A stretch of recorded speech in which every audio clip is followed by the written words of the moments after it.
Hi friends, అందరికీ నమస్కారం. Welcome to our channel Ambati Mohan creations. నేను మీ అంబటి మోహన్. ఫ్రెండ్స్, ఈరోజు మరో సరికొత్త నోటిఫికేషన్తో మీ ముందుకు అయితే రావడం జరిగింది. ఫ్రెండ్స్, ఈ నోటిఫికేషన్ని ఇండియన్ కోస్ట్ గార్డ్ వారు రిలీజ్ చేయడం జరిగింది.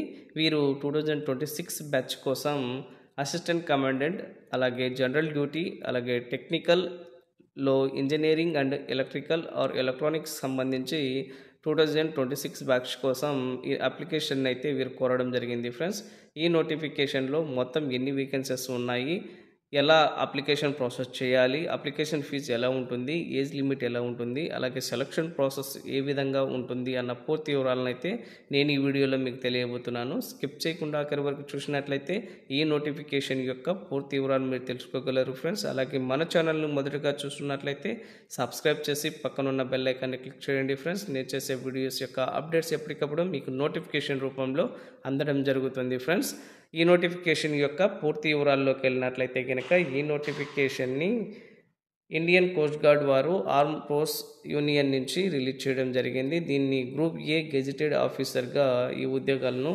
భర్తీ చేయడం జరుగుతుందని అయితే తెలియజేశారు. ఈ నోటిఫికేషన్లో భాగంగా జనరల్ డ్యూటీకి సంబంధించి మెయిల్ క్యాండిడేట్స్ నుంచి అప్లికేషన్ అయితే కోరడం జరిగింది. దీనికి ఎడ్యుకేషనల్ క్వాలిఫికేషన్ వచ్చేసి గుర్తింపు పొందిన యూనివర్సిటీ నుంచి డిగ్రీలో ఉత్తీర్ణత సాధించి ఉండాలని తెలియజేశారు. అలాగే 10th ఇంటర్లో మ్యాథ్ అండ్ ఫిజిక్స్ సబ్జెక్ట్స్తో కలిగి ఇంటర్మీడియట్ కోర్స్ని పూర్తి చేసి ఉండాలని అయితే వీరు ఇక్కడ మెన్షన్ చేయడం జరిగింది. ఫ్రెండ్స్, అలాగే ఇక్కడ ఏజ్ లిమిట్ విషయానికి వచ్చినట్లయితే కనుక 21 నుంచి 25 ఇయర్స్ మధ్య ఏజ్ కలిగి ఉండాలని అయితే తెలియజేయడం జరిగింది. ఏజ్ రిలాక్సేషన్ వచ్చేసి ఇక్కడ ఎవరైతే ఇంత ముందుగా కానీ ఇప్పుడు కానీ ఇండియన్ ఆర్మీలో, నేవీలో, ఎయిర్ ఫోర్స్లో వారి యొక్క సర్వీస్ చేసి ఉంటారో వారి పిల్లలకి 5 ఇయర్స్ ఎక్స్ట్రా ఏజ్ రిలాక్సేషన్ కల్పించడం జరిగింది. ఫ్రెండ్స్, టెక్నికల్, మెకానికల్, అలాగే ఎలక్ట్రికల్, ఎలక్ట్రానిక్స్ ఉద్యోగాలకు సంబంధించి మెయిల్ క్యాండిడేట్సే అప్లై చేసుకోవాలని అయితే తెలియజేయడం జరిగింది. ఇక్కడ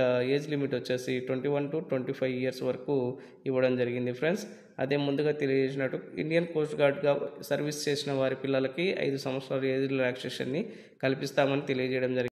టెక్నికల్ ఉద్యోగాలకు సంబంధించి ఎడ్యుకేషనల్ క్వాలిఫికేషన్ విషయానికి వచ్చినట్లయితే కనుక మీరు మస్ట్ అండ్ షుడ్గా ఇంజనీరింగ్ డిగ్రీలో ఉత్తీర్ణత సాధించి ఉండాలని అయితే తెలియజేయడం జరిగింది. ఫ్రెండ్స్, జనరల్ డ్యూటీ అలాగే టెక్నికల్ విభాగానికి సంబంధించి టోటల్ వేకెన్సీస్ ఎన్ని అన్న విషయానికి వచ్చినట్లయితే టోటల్ వేకెన్సీస్ వచ్చేసి 140గా ఇవ్వడం జరిగింది. దానిలో జనరల్ డ్యూటీకి వచ్చేసి 110 వేకెన్సీస్ ఇక్కడ కేటగిరీస్ వైజ్ విభజించడం జరిగింది. ఫ్రెండ్స్, ఏ కేటగిరీకి ఎన్ని వేకెన్సీస్ ఉన్నాయో ఇక్కడ చూడొచ్చు. అలాగే టెక్నికల్ విభాగానికి సంబంధించి 30 వేకెన్సీస్ ఉన్నట్లుగా తెలియజేశారు. అవి కూడా ఇక్కడ కేటగిరీస్ వైజ్ విభజించడం జరిగింది.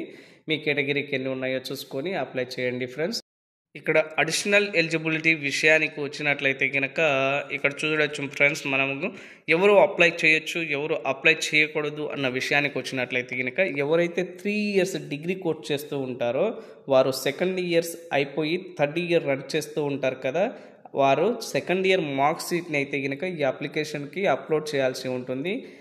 అలాగే 4 ఇయర్స్ కోర్స్ చేస్తున్న వారు 3rd ఇయర్ ఫినిష్ చేసి ఉండాలి. పూర్తిగా ఏ బ్యాక్లాగ్స్ ఉండకూడదు.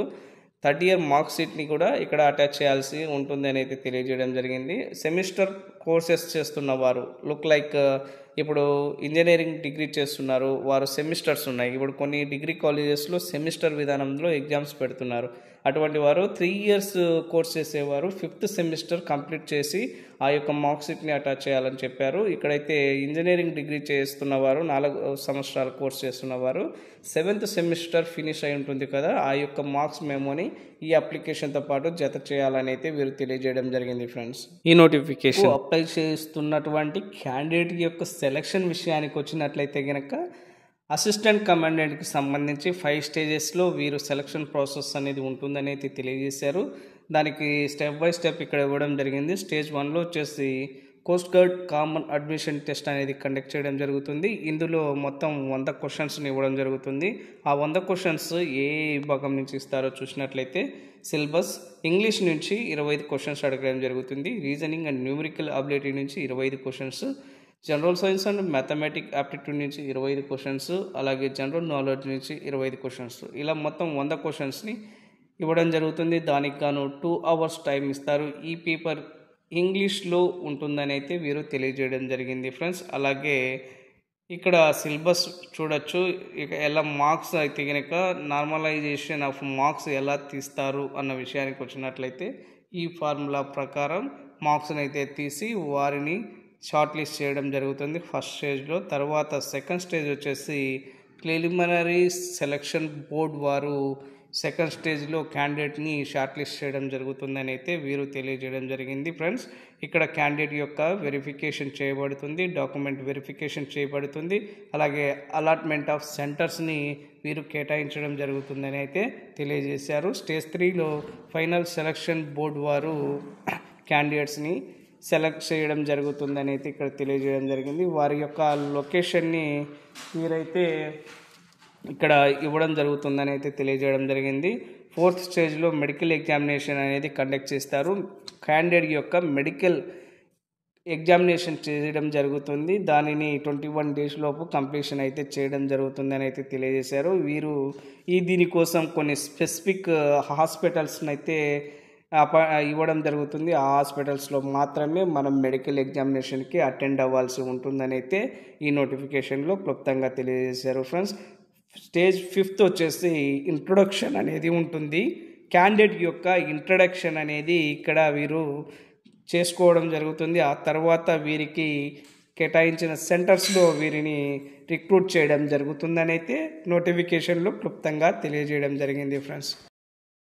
ఏ విధంగా అప్లై చేయాలి అన్న విషయానికి వచ్చినట్లయితే కనుక పూర్తిగా ఆన్లైన్ విధానం ద్వారా అప్లై చేయాలి. అప్లికేషన్ అనేది 5 December 2024 నుంచి అఫీషియల్ వెబ్సైట్ అనేటువంటి joinIndiancoastguard.cdac.in అప్లికేషన్ అనేది ఓపెన్లో ఉంటుందని అయితే తెలియజేశారు. ఈ వెబ్సైట్ యొక్క లింక్ని నా డిస్క్రిప్షన్లో ఇవ్వడం జరుగుతుంది. అలాగే ఈ నోటిఫికేషన్ యొక్క PDF డౌన్లోడ్ లింక్ని కూడా డిస్క్రిప్షన్లో ఇవ్వబడుతుంది. మీరు ఈ నోటిఫికేషన్కి అప్లై చేసే ముందు ఈ నోటిఫికేషన్ని డౌన్లోడ్ చేసుకొని పూర్తిగా చదివి అర్థం చేసుకున్నాక అప్లై చేయడం మంచిది. Last date of the application వచ్చేసి 24 December 2024గా ఇవ్వడం జరిగింది ఫ్రెండ్స్. దీనిలో మొబైల్ నెంబర్ అలాగే ఈమెయిల్ ఐడిని వ్యాలిడేట్ చేసుకోవడానికి లాస్ట్ డేట్ని 31 December 2025గా కూడా ఇవ్వడం జరిగింది. మీరు మొబైల్ నెంబర్ అలాగే ఈమెయిల్ ఐడి మీరు వ్యాలిడేట్ చేసుకోకపోతే ఈ విధంగా మనం ఈ డేట్ లోపు వ్యాలిడేట్ చేసుకోవచ్చు అని అయితే వీరు తెలియజేయడం జరిగింది ఫ్రెండ్స్. అప్లికేషన్కు వీళ్ళు కనెక్ట్ చేస్తే కామన్ టెస్ట్ యొక్క ఎగ్జామినేషన్ ఫీజు విషయానికి వచ్చినట్లయితే all candidates except SC/ST candidates తప్ప మిగతా ఆల్ క్యాండిడేట్స్కి 300 రూపాయలు అప్లికేషన్ ఫీజుగా ఇవ్వడం జరిగింది. దీనిని ఆన్లైన్ ద్వారా, UPI ద్వారా, లేకుంటే క్రెడిట్ కార్డ్, డెబిట్ కార్డ్స్ ద్వారా కూడా పే చేయొచ్చు అని అయితే తెలియజేయడం జరిగింది ఫ్రెండ్స్. దీనిలో ఎటువంటి రీఫండ్ అనేది వీరు చేయబడదు, పేమెంట్ అయితే తెలియజేయడం జరిగింది. జాగ్రత్తగా మీరు అప్లై చేయాలి. అలాగే ఇక్కడ చూసినట్లయితే కనుక మనము recruitment eligibility, advertisement and selection process చూసినట్లయితే కనుక ఇక్కడ మనకి ఈ నోటిఫికేషన్ మీద ఏమైనా డౌట్స్ ఉన్నట్లయితే కనుక, లేకుంటే ఈ అడ్మిట్ కార్డు పేమెంట్ ఇష్యూలో ఏమైనా ఇబ్బందులు తలెత్తినట్లయితే కనుక ఇక్కడ తెలియజేసినటువంటి ఈ ఫోన్ నెంబర్ల ద్వారా మనము దాని యొక్క క్లారిఫికేషన్ అనేది తీసుకోవడానికి వారైతే నెంబర్లను ప్రొవైడ్ చేయడం జరిగింది. ఇక్కడ schedule of GD and technical వేకెన్సీస్కి సంబంధించి ఎగ్జామినేషన్ 2026కి సంబంధించి ఇక్కడ చూసినట్లయితే స్టేజ్ 1కు వచ్చేసి 25 February 2025 అయితే ఎగ్జామ్ను కండక్ట్ చేయడం జరుగుతుందని తెలియజేశారు. స్టేజ్ 2 ఎగ్జామ్ వచ్చేసి March 2025లో పెట్టడం జరుగుతుంది. స్టేజ్ 3 వచ్చేసి April to October 2025లో కండక్ట్ చేస్తారు. స్టేజ్ 4 వచ్చేసి May to Novemberలో కండక్ట్ చేసే అవకాశం ఉంటుంది. స్టేజ్ 5 వచ్చేసి December 2025లో కండక్ట్ చేస్తారు. అంటే 1 year పాటు ఈ యొక్క రిక్రూట్మెంట్కి సంబంధించి ఎగ్జామినేషన్ అనేది జరగడం జరుగుతుంది. పూర్తి 5 stages సెలక్షన్ అయిపోయేసరికి ఈ 1 year టైం అయితే తీసుకుంటున్నారు. December 2025కి పూర్తిగా ఈ 5 stages కంప్లీట్ అయ్యేసి మీరు ఈ ఉద్యోగాల్లో నెక్స్ట్ 2026లో చేరే అవకాశం ఉంటుందని అయితే తెలియజేయడం జరిగింది.